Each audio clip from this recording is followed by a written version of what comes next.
Et si ton besoin de reconnaissance n'était pas une faiblesse, mais un mécanisme normal de ton cerveau?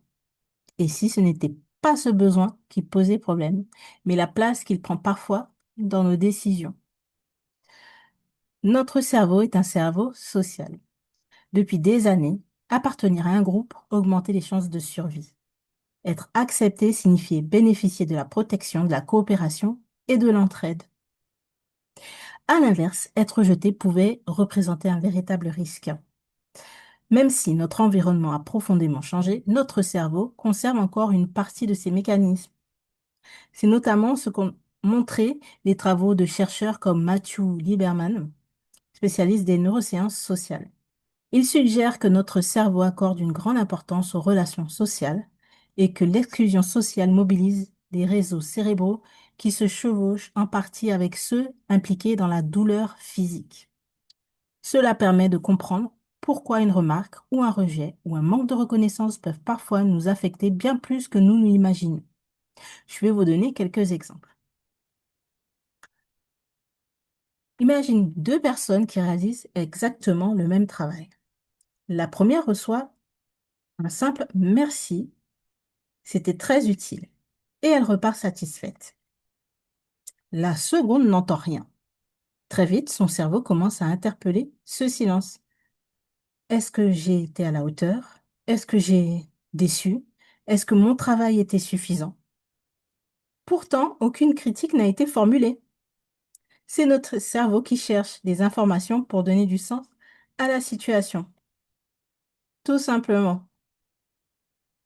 Depuis plusieurs années, j'accompagne des hommes et des femmes, des entrepreneurs sur l'aspect pro et personnel. J'observe souvent que le besoin de reconnaissance ne s'exprime pas toujours de façon évidente. Il peut prendre des formes très discrètes. Chez certaines personnes, il se manifeste comme ceci. Disent oui alors qu'elles pensent que non, travaillent énormément sans réussir à s'arrêter, cherchent constamment à faire plus que nécessaire pour prouver leur valeur, ont du mal à recevoir un compliment, minimisent leur réussite, se comparent en permanence aux autres, attendent inconsciemment qu'on leur dise qu'elles sont légitimes. Je précise que cela relève de ce que j'observe dans mes accompagnements. Chaque situation est unique. Et quelles sont les conséquences? Lorsque le regard des autres devient la principale source de validation, cela peut avoir un impact sur nos relations dans notre vie professionnelle. Des difficultés à fixer des tarifs, peur de prendre sa place, besoin d'être constamment rassuré, avoir le perfectionnisme et des difficultés à déléguer.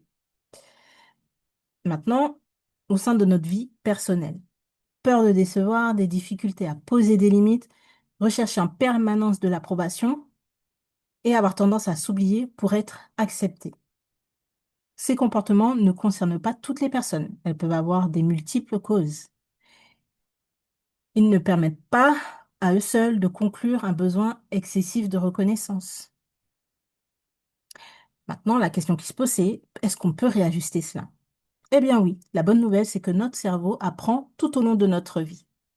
En comprenant mieux nos mécanismes, nous pouvons progressivement développer une validation plus intérieure. Il ne s'agit pas de ne plus apprécier les compliments.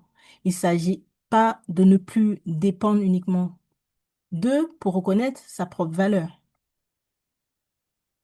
Comprendre le fonctionnement de notre cerveau ne signifie pas que nous devons rester prisonniers de ces mécanismes. Au contraire, la connaissance est souvent le premier pas et la première étape vers le changement. Dans les prochaines vidéos, je vais te faire découvrir les chercheurs qui ont consacré leur vie à comprendre ces mécanismes. Nous verrons ce que leurs travaux nous apprennent, mais aussi comment tu pourras t'en inspirer et comment moi je m'en inspire dans mes accompagnements pour aider les personnes à reprendre progressivement leur pouvoir, leur souveraineté sur leur façon de penser, de décider et d'agir. Je suis Fabienne Vermal, fondatrice du Hub Chrysalide 6 et j'explore les neurosciences pour les rendre accessibles et les relier à la réalité du terrain. Mon objectif est de distinguer ce que les recherches nous apprennent de ce que j'observe dans mes accompagnements afin que chacun puisse développer une meilleure compréhension de lui-même et agir avec davantage de conscience.